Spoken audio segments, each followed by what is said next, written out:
Hello everyone, welcome to Sanmarga classes. ಕೆಲವು ನೈಸರ್ಗಿಕ ವಿದ್ಯಮಾನಗಳು ಪಾಠ 27ನೇ ಪ್ರಶ್ನೆ. ನೈಸರ್ಗಿಕ ವಿಕೋಪಗಳು ಎಂದರೇನು?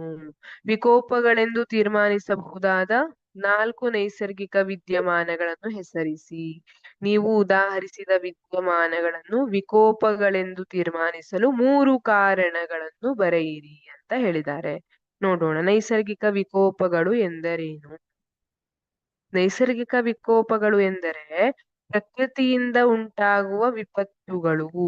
ಇವು ಅಪಾರ ಜೀವ ಮತ್ತು ಆಸ್ತಿಪಾಸ್ತಿ ನಷ್ಟವನ್ನು ಉಂಟು ಮಾಡುತ್ತವೆ. ಇವುಗಳು ಪರಿಸರಕ್ಕೆ ಹಾನಿ ಮಾಡಿ ದೊಡ್ಡ ಆರ್ಥಿಕ ನಷ್ಟಕ್ಕೆ ಕಾರಣವಾಗುತ್ತವೆ.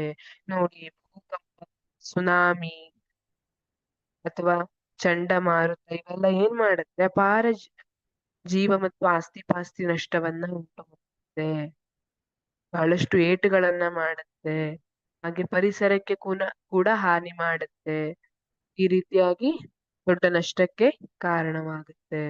ಹಾಗಿದ್ರೆ ವಿಕೋಪಗಳೆಂದು ತೀರ್ಮಾನಿಸಬಹುದಾದ ಯಾವ್ದಾದ್ರು 4 ನೈಸರ್ಗಿಕ ವಿದ್ಯಮಾನಗಳನ್ನು ಹೆಸರಿಸಿ ಅಂತ ಕೇಳಿದ್ದಾರೆ. ನಾವು ಭೂಕಂಪ, ಇದನ್ನ ಕೂಡ ನೈಸರ್ಗಿಕ ವಿಕೋಪ ಅಂತ ಹೇಳಬಹುದು ಅಲ್ವಾ? ಚಂಡಮಾರುತ, ಸುನಾಮಿ, ಭೂಕುಸಿತ. ಭೂಕುಸಿತದ ಬಗ್ಗೆ ಹಿಂದಿನ ವರ್ಷ ಅಷ್ಟೇ ಅಂಕೋಲದಲ್ಲಾದಂತಹ ಭೂಕುಸಿತದ ಬಗ್ಗೆ ಕೇಳಿರಬಹುದು ನೀವು ಅಲ್ವಾ? ಪ್ರವಾಹ, ಜ್ವಾಲಾಮುಖಿ, ಕಾಡ್ಗಿಚ್ಚು ಇವೆಲ್ಲ ನೈಸರ್ಗಿಕ ವಿಕೋಪಗಳು. ಇದರಲ್ಲಿ 4 ಬರೀಲಿಕ್ಕೆ ಕೇಳಿದಾದ್ರೆ ಯಾವ್ದಾದ್ರು 4ಅನ್ನ ನೀವು ಬರ್ಬೋದು. ಹಾಗಿದ್ರೆ ಇವುಗಳನ್ನ ನಾವು ನೈಸರ್ಗಿಕ ವಿಕೋಪ ಅಂತ ಯಾಕೆ ಹೇಳಬಹುದು ಅಂತ ಕೇಳಿದ್ದಾರೆ.